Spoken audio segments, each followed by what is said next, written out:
Esses dias saiu uma notícia falando que um estudo de Harvard não recomendava o querido arroz, alegando que ele causa vários problemas de saúde aí, entre diabetes e outras coisas, e saiu diversas matérias aí em diversos jornais falando para a gente não comer o arroz. Você chegou a ver essa notícia? Será que é verdade? Será que é mentira? O que tem de informação aí verdadeira e o que não é verdadeiro. Vamos falar um pouco sobre esse tema nesse vídeo. Meu nome é Fernando Nishizawa, eu sou nutricionista e a minha missão é ajudar você a melhorar a sua alimentação e comer os seus alimentos em paz. Se você ainda não está inscrito aqui no canal, se inscreve, ativa o sininho e curte esse vídeo aqui.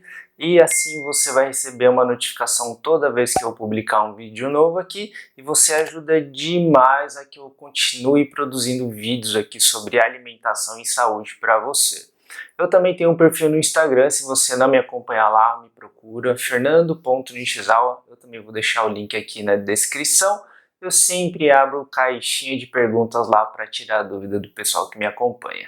Então vamos lá, saiu um estudo ali em Harvard, né, falando sobre o arroz e algumas coisas.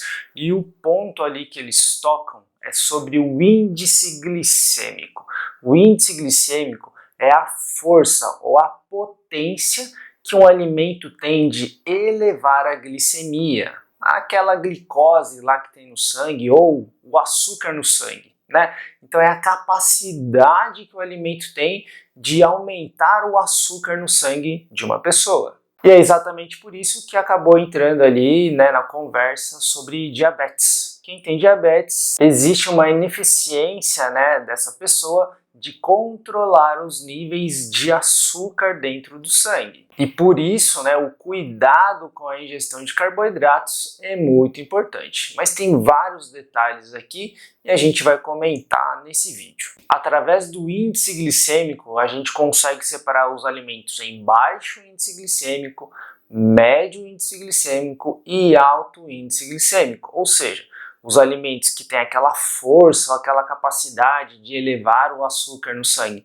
com baixa força, média força ou muita força. E com base nisso, por exemplo, para quem tem diabetes principalmente, seria muito recomendado que essas pessoas comessem alimentos de médio ou até baixo índice glicêmico e o alto índice glicêmico praticamente não existisse na vida dessa pessoa. Agora, existe um detalhe muito importante sobre o índice glicêmico que normalmente quando eu vejo algum texto falando sobre esse assunto, não coloca essa informação. Não sei se escondem, se é falta mesmo da informação, mas é uma informação totalmente relevante e muda totalmente o rumo dessa conversa. Essa classificação do índice glicêmico, quando você pega o alimento ali e você vai medir o índice glicêmico dele, você analisa uma quantidade fixa de carboidrato.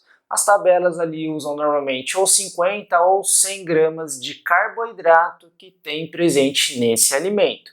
Aí você pergunta, mas Fernando, e daí? Mas eles não estão pegando sempre a mesma quantidade, já que ela é fixa para todos os alimentos? Sim, perfeito. Essa informação está totalmente correta. Qual é o ponto? Você não come os alimentos pensando numa quantidade fixa de carboidrato que tem nesse alimento. Os alimentos têm quantidades de carboidrato diferentes. Vamos pegar aqui dois exemplos clássicos quando a gente fala de índice glicêmico. O primeiro é o pão. Por exemplo, para você ter 50 gramas de carboidrato, então essa vai ser a nossa quantidade fixa de carboidrato para fazer a nossa análise.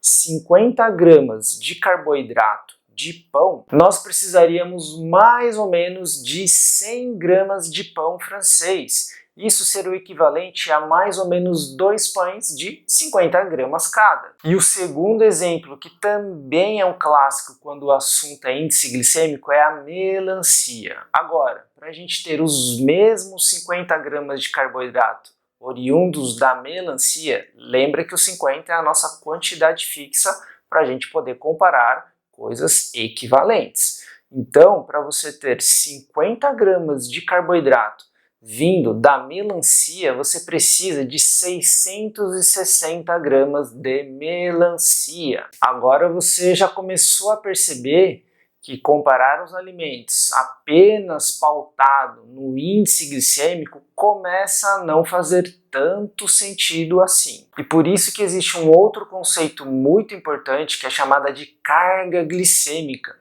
A carga glicêmica, ela pega o índice glicêmico e ela divide pelo tamanho da porção usual desse alimento, que no pão francês vai ser uma unidade e na melancia vai ser uma porção ali de melancia, uma fatia mais ou menos de melancia. Ou seja, fazendo esse balizamento aí agora pela quantidade usual que a gente costuma consumir, a gente vai ver que nenhum desses dois alimentos vai prejudicar a nossa saúde, inclusive quem tem diabetes. Você vai perceber que para você ter uma quantidade considerável de carboidrato na melancia, por exemplo, você precisa de uma quantidade muito grande, né? Quando nós falamos ali 50 gramas de carboidrato, você precisa de mais de meio quilo de melancia, 660 gramas de melancia, é muita coisa. Já que o assunto é arroz, só para a gente ter ali uma comparação, para a gente ter mais ou menos os mesmos 50 gramas de carboidratos vindos ali do arroz, a gente vai ter praticamente 200 gramas de arroz cozido. Eu usei o exemplo do pão e da melancia, porque normalmente são os alimentos que aparecem quando o assunto é índice glicêmico, e a melancia é um ótimo exemplo para a gente explicar que o índice glicêmico ele não é tudo, a carga glicêmica é mais importante. E o outro ponto que nós temos é, nós não comemos os alimentos sozinho, principalmente o arroz, ele sempre é acompanhado de outros alimentos. Existem outros nutrientes também que impedem que a glicemia se eleve tanto, de uma maneira muito rápida. São eles as fibras, a proteína e a gordura. Esses três nutrientes atrapalham a subida da glicemia. E se você é brasileiro, você já sabe de uma combinação muito famosa que todo brasileiro conhece que usa o arroz, e é o arroz com feijão. O feijão é um alimento riquíssimo em fibras, ou seja, é uma combinação muito boa para você fazer, para você evitar que a sua glicemia aumente. E para o público aí que tem diabetes, a gente vai colocar outros elementos dentro dessa refeição. Uma proteína é muito importante, que ela pode ser de origem vegetal ou de origem animal, porque também vai dificultar que a sua glicemia suba.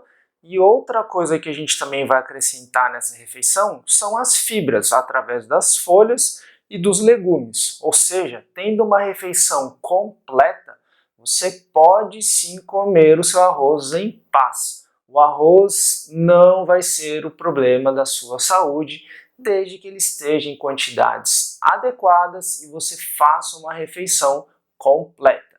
Dessa maneira, você pode sim comer o seu arroz tranquilamente. E agora, você conseguiu entendeu porque essa matéria foi totalmente sensacionalista e não trouxe todas as informações para você poder tirar as suas conclusões aí e entender que o arroz não é esse vilão aí que estão contando? Escreve aqui nos comentários se você viu essa matéria, se você já teve ou se você tem ainda medo de comer arroz, que eu vou te ajudar a perder esse medo. Se você chegou até aqui e ainda não está inscrito no canal, vou pedir para você se inscrever porque me ajuda demais. Aproveita e ativa o sininho, assim você vai ser notificado toda vez que eu deixar um vídeo novo aqui para você.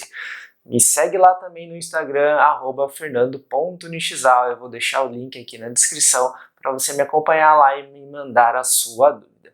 Esse foi o vídeo de hoje, espero que você tenha gostado. Um beijo e até o próximo.